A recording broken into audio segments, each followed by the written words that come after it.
Welcome into From the Mall, a podcast where we share stories from the Creighton community that showcase achievements and impact.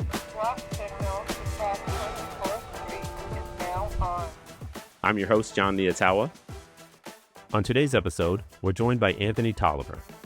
He's a Hyder College of Business graduate who's long been established as a successful entrepreneur and an impactful mentor, but most known for his athletic achievements. Anthony's a former star Creighton basketball player who spent 13 years in the NBA. He played for 11 different franchises during his career and earned a reputation for his leadership, work ethic, and willingness to sacrifice. You'll hear Anthony talk about where those traits and values originated from and how they continue to shape his perspective today as he seeks to positively impact other people's lives. Plus, this year, Anthony was selected to take part in the U.S. Department of State's Sports Envoy program. He recently spent a week in Madagascar, meeting and inspiring kids, community leaders, and government officials. So we chatted about that too. Anthony, thanks for joining us. It's good to see you. You've been in the NBA. You were in the NBA for so many years and played for so many teams. Do you have a favorite jersey that you picked up along the way, that you wore along the way? 13-year career. Do you have a favorite jersey? That's a great question. I don't think I've ever been asked that before, so that's a great way to start this thing off. Now you got me thinking. So, yes, I have a couple different favorite jerseys. I would say the Grizzlies. I have a Grizzlies jersey, the teal one from the Vancouver days. We have a teal one and a black one. Those are incredible. And then Purple Rain, Minneapolis. Minnesota Timberwolves jersey. Those were incredible. So that Purple was Rain, like a Prince tribute. Yeah, Prince tribute, like city edition. Okay. Prince is from Minneapolis. So yeah, Purple Rain, Minnesota Timberwolves, and then the Vancouver Grizzlies throwbacks from whenever we were in the bubble. Yeah. Did you keep those jerseys?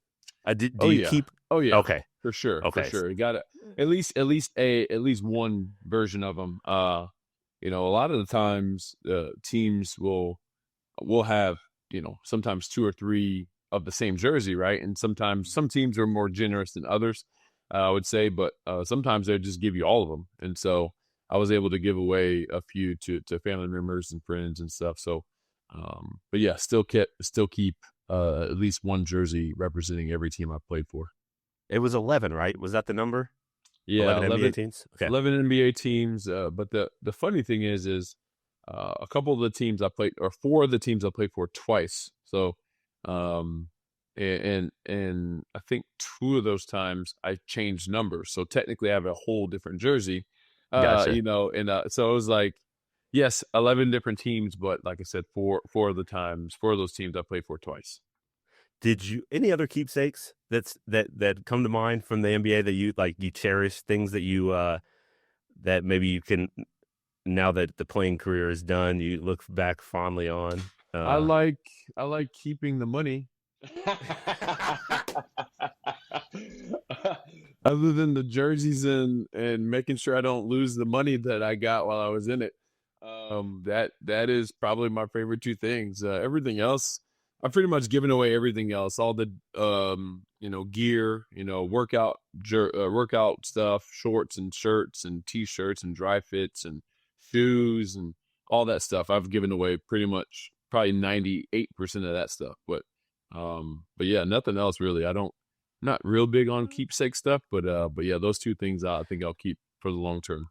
It's funny you said the money, because it actually kind of leads into something I want to ask you about. Anyone who succeeds athletically at the highest level like you have, your career ends before you, like a lot of people in maybe a real job, they don't hit their peak professionally until your career ends at that stage. Most people, right? So yep. How when you've accomplished so much in an athletic realm and you've made money, you're good, but how do you stay motivated to keep, finding new things to do, new passions, new ventures? Where do you generate that from? Because you definitely have it. Yeah. No, I appreciate that. For me, it's real simple. Being a man of faith, And so that's what drives me daily. And so whenever I feel like God has blessed me with an opportunity, it's not necessarily anymore for me, right? Like it's for me to, yeah, I might benefit from it, but for me, it's more about how can I help others around me, to really grow and build. And yes, me and my family, we're in a great position, but that doesn't mean that everybody else is in a great position. And some of my closest family members are still, not in the greatest position, but obviously it's like just trying to be mindful of, okay, do you give people a fish or do you teach them how to fish, right? And so it's sometimes giving people fish is great, and I think that in small doses is a great thing. But I think that what keeps me motivated is finding ways to help teach people to fish and help teach people to become self-sustaining, to where they don't need me at all. That's the goal. That's the goal, to see all my family like that and see all of my friends like that and all my circle like that, to where like that. Yes, sure, I've had a lot of success, but hopefully that success fuels, whatever ventures or whatever real estate deals or whatever it may be, just utilizing those, my success to help hopefully create or um, foster some success in their lives as Mhm. well. It's funny. I was asked you about jerseys, the group economics jersey. Yep. That kind of fits into what you're talking about.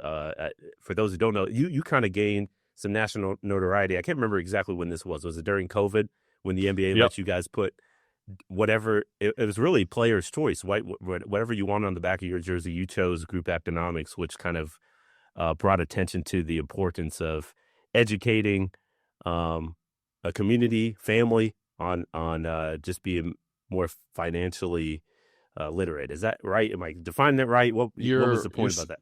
you're spot on. And the bubble was a very unique place in a very unique time, and like you said, we got an opportunity to put group economics on the back, or whatever you want, love, joy, peace, whatever you felt like was the thing that you wanted to highlight or bring light to. There was, I think, two or maybe three of us that chose group economics, and the reason why I think it got so much attention was because it's a concept that a lot of people maybe have heard of but don't really understand. And my understanding of it and just understanding what it all means to me is we are 100% better together. Like learning how to work together, learning how to do businesses together, learning how to partner and grow together, will be the way to change the narrative, right? And so, specifically at that time, we're talking about underserved communities and stuff like that. And there's police brutality that was happening, and obviously there's a lot of poverty. There's a huge gap in the wealth gap, right? Like within different sectors of families and stuff. And I'm like, you know, sure, can certain programs be valuable? Absolutely, I definitely think they can be. But uh, the thing is no one's going to work harder than you to help you out of a hole. And to me, I think that is kind of the thought process behind group economics is taking personal responsibility, but also learning to work with others in order to help each other, really thrive. And so being able to work together and do things together is a lot more effective than trying to do everything by ourselves. That mentality of serving others and collaborating with people that just help better their lives that you've kind of adopted. Like, did you always have that? Was that something that was that you learned along the way, you picked up along the way that sort of became your part of your goal? Like, it's a life goal now, it seems. So I don't know if, but Yeah. was it always that? Um, it's always, I would say, been in the back of my mind. And I think it was really instilled in me through my mom. Um, she was a teacher for 31 years, uh, never made much money, but the community was always a part of the family, meaning there was a kid, she was a teacher. And so she would, hear about stores or see kids that would be somewhat abandoned or whatever for a period of time. And growing up, we had, I don't even know all the people who actually came in to live with us for a little while, whether it be a few weeks or a few months. One kid came to live with us for over a year. And it was like, it's not like she had money. We didn't have money to be taking care of a whole nother kid, but she just knew like that was a part of her calling. That was a part of her responsibility, is to help those in need. And to me, that just instilled this mindset always is, it doesn't matter what position I'm in, I'm always going to have a mindset to help other people.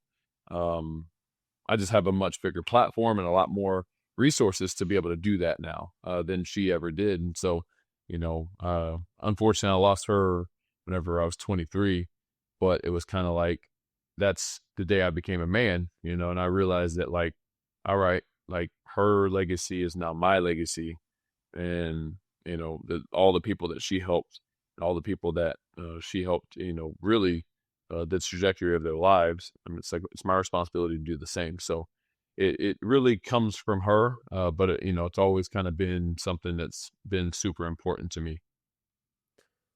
So with that said, that probably has then fueled your charitable work, um, your the different businesses that you've launched or partnered with. I don't know if there's honestly, Anthony, man, you do so much. I don't even know how to summarize it all. And you probably don't want to pick one or two things that you have done that are more meaningful than the others. But can you give us an idea of what a day in your life is like? How many things are you juggling? How many? A day in my life is always unique. Every day is unique. um, so I have an assistant that helps me with with everything that I do, and I know that her job is very difficult because there really is no 2 days that are alike. Um, I would say yes. I've just to give you high level, I've invested in probably 60 companies or so, and whether that be either starting the company or investing into it at some stage. Um, Done, I don't even know how many real estate projects either invested into. Majority of them have been deals that I've been GP or, like, on the management side of things. So done a lot of deals over the years, in a lot of different areas. But as far as like a few that I would say kind of stand out, there's they stand out for different reasons. One, I started a men's group, um, that's called Iron Sharpens Iron, and it's a faith-based men's group, kind of a discipleship type of group, and it's a nonprofit. It goes through my foundation. I don't do it for money. I don't do it for anything but just the straight opportunity to pour into men. And the men that are in the group are all men who are in my circle, right? So it's all my friends, some ex Creighton alumni like Dane Watts and Dusty Sitzman, and some guys that I played with, along with just guys that I played with, in the NBA. Um, some of the most, sought after like public speakers are in my group. Some incredible authors are in my group. But also just like regular everyday Joes that have regular jobs are in my group, right? So I'm probably as proud of that group as any business deal I've done, because of the impact I feel like it has made, and hopefully that it will make in the future. Um, then on the business side, I'll say on the philanthropy side too. I'm the chairman of the board for World Serve International, which we do water wells in sub-Saharan Africa. So that's been another just amazing opportunity. Finally, get a chance to take my kids next summer, to go see some of these wells and to see some of the work that they actually raised over $60,000 to build well, or actually wells, because of the matching program. And so, super excited about that. And then, a couple of like the regular businesses, I guess. uh, bigblanket.com is one of my favorites because I got a chance to do that with one of my best friends, Dane Watts, who I played at Creighton with. His post career he went from basketball to selling blankets, and so we did that together. Still rolling with that. Help I'm glad start. to hear that's still going because I was going to ask you about big blankets. Yeah, yeah. That was a very unique idea that fit exactly with you and your teammate. Yeah, Yeah, yeah. So makes sense. that's one of my most successful from a multiple standpoint, like as far as like an investment standpoint. And it's still going. Like still going, been a phenomenal. But yeah, I mean just a lot of other stuff. But that's kind of I would say kind of high level or of a few of the things that I do. Where in Africa are some of the wells built, and wherever you visited? And Mainly East Africa for now, is where the wells that we've built have, but like World Serve has done wells in I want to say 15 countries in Africa now. okay, But Tanzania is where I would say majority are. Kenya is probably a close second. But just started a partnership with the Antetokounmpo family, and they are helping to raise money and doing some things in Nigeria, where their family origins are as well. So, um, just an amazing, um, impactful.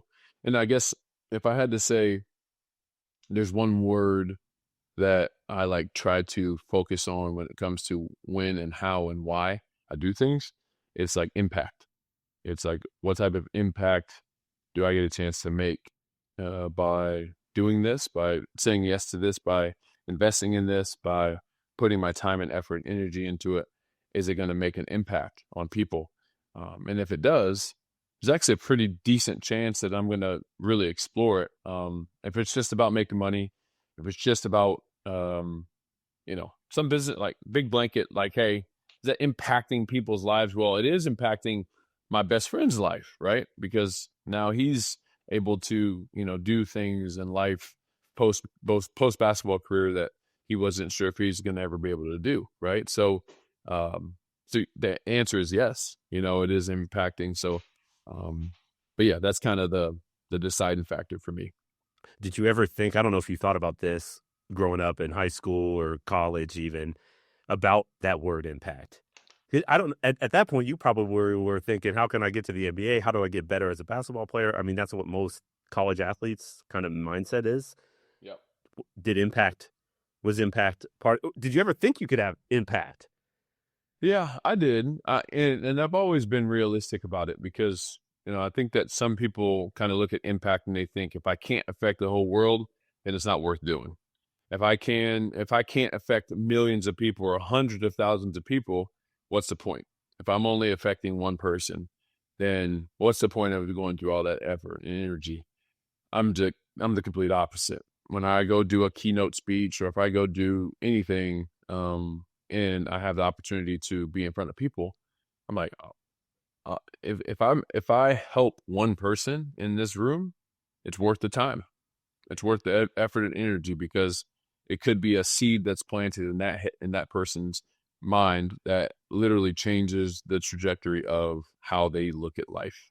And to me, it's well worth it. And I look at I'm not a Bible scholar by any means, but there is a story in the Bible about how the shepherd left the 99 to find the one, right?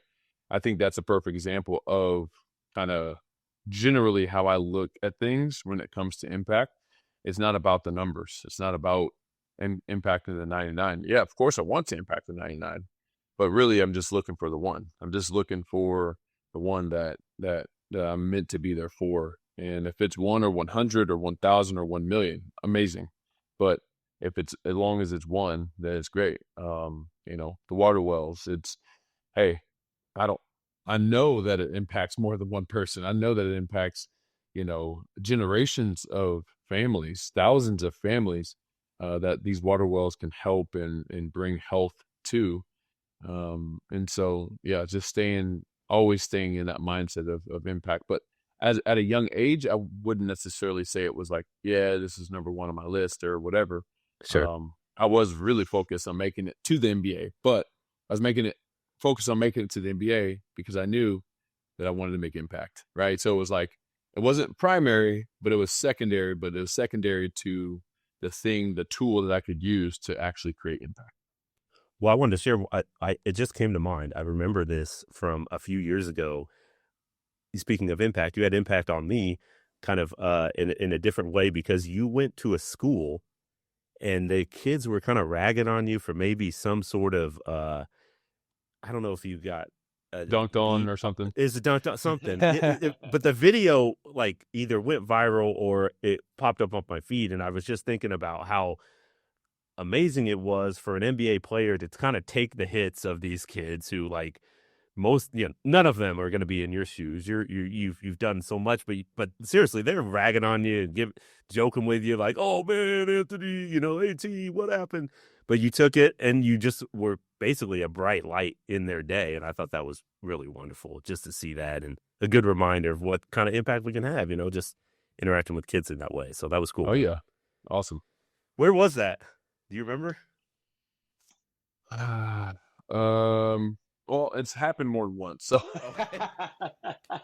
like it doesn't happen 50 times, but that's definitely happened a couple times because I'm the guy who always jumps, right? Like I'm the guy who I don't care about getting crossed over. I don't care about getting dunked on. I don't care about any of that stuff. I'm like, I'm on the court to help my team win. And if I have an opportunity to go up and block this dunk, even though I know my chances are very slim, I'm going to jump because that's what you're supposed to do if you're helping your team win. If you're about your team over yourself, those are the things that you're going to do.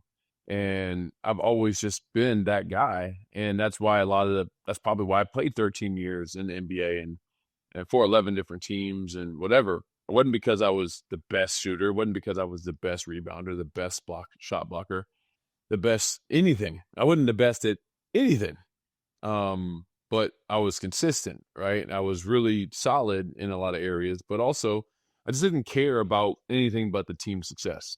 And so the people who made decisions about whether or not, hey, should we get for this, let's say ninth man or eighth man or whatever, like, should we get Tolliver or should we go get this other kid? This other kid's a little bit better, maybe a little taller, maybe a little stronger, maybe a little bit more athletic.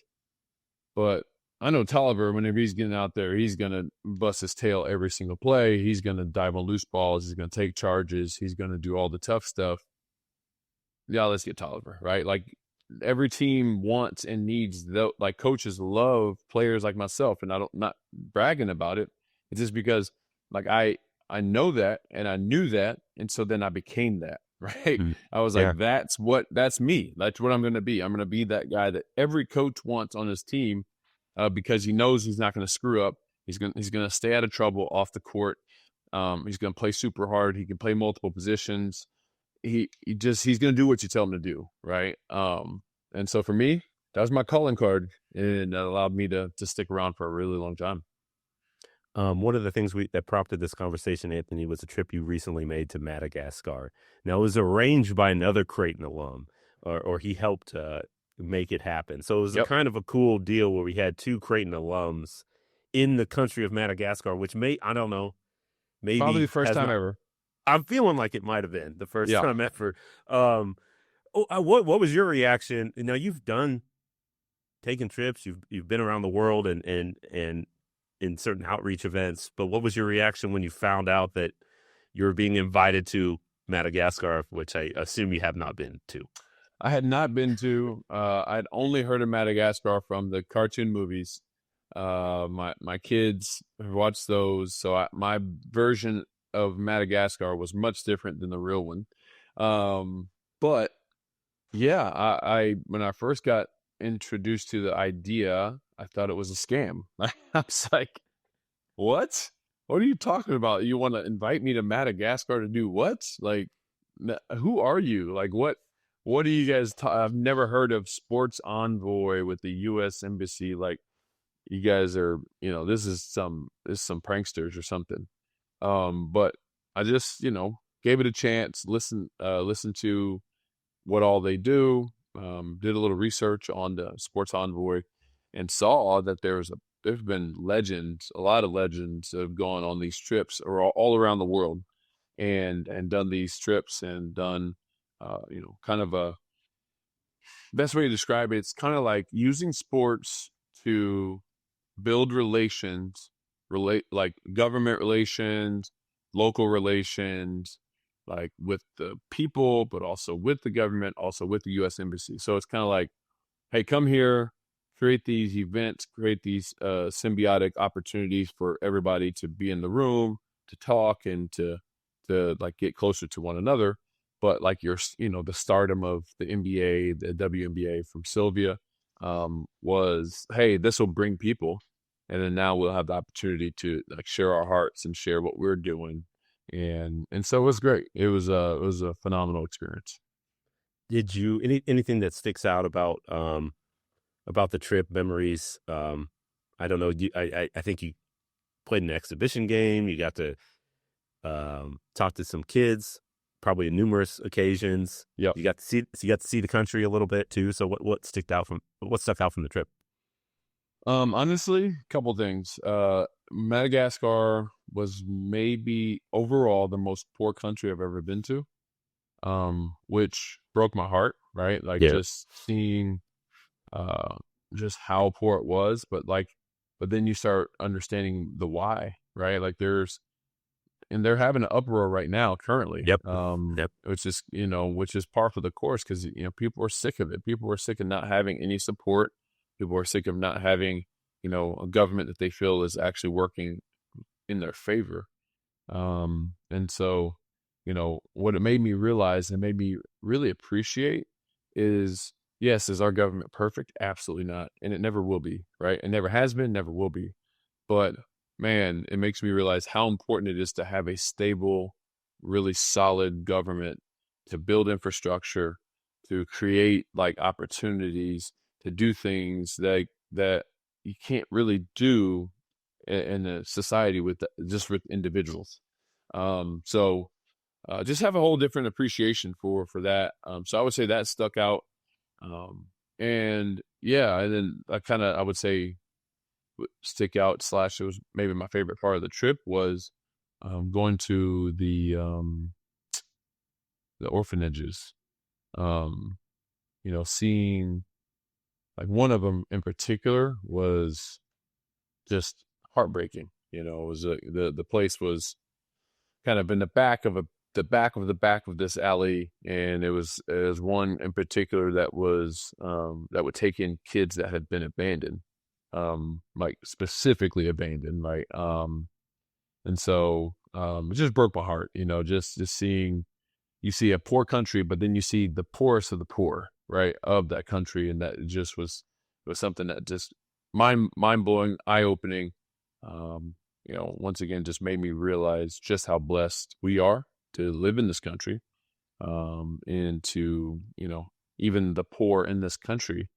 There's levels, right? There's a certain amount of, I would say, blessings that even our poor in this country have that, you go to other countries around the world, they don't even have half of that. The average household in Madagascar, husband and wife or boyfriend, girlfriend, or whatever, whoever's in that household, average income for the year is $700 total. So it just give you an idea of just how poor, the average family is. It was like I said, it was heartbreaking, but it just gave me a whole new perspective, and it made me realize, like, once I saw it, I was like, I need to do something about it here too. I need to, be a light. I need to be, I'm here for a reason. Like, it's not just to talk about basketball or whatever. That's just a platform for everything else. It's like, now that I've seen it in my own two eyes, I have the responsibility now to do what I can to be of help. On a lighter note, I heard you were dunking. Yeah. So that's still in your bag. You still can get up. Yeah. I was just very blessed that my body didn't give out. Right. Like I work out a lot. Like I still work out a ton. I ran this morning a few miles, and I still lift 2 or 3 times a week, and I'm still in great shape for sure. But basketball is different than just running a few miles or whatever. Basketball is a whole different deal. The problem with basketball is especially me, once I'm out there, I don't think, I just react. And so when running on the court, somebody throws an alley-oop, I'm not thinking, oh, I'm 40. That's probably not a great idea to go get that. It's like, oh, he threw the alley-oop. It's time to go get it. And so I jump up, I go grab it, and I dunk it. And so, yeah, definitely was out there doing a lot more than I had planned on. But man, I paid for it for the next like 3 or 4 days. I was hurt. Oh my gosh, I was hurting. Thanks again for listening to this episode of From the Mall. We hope you enjoyed it, and we can't wait to see you again next time.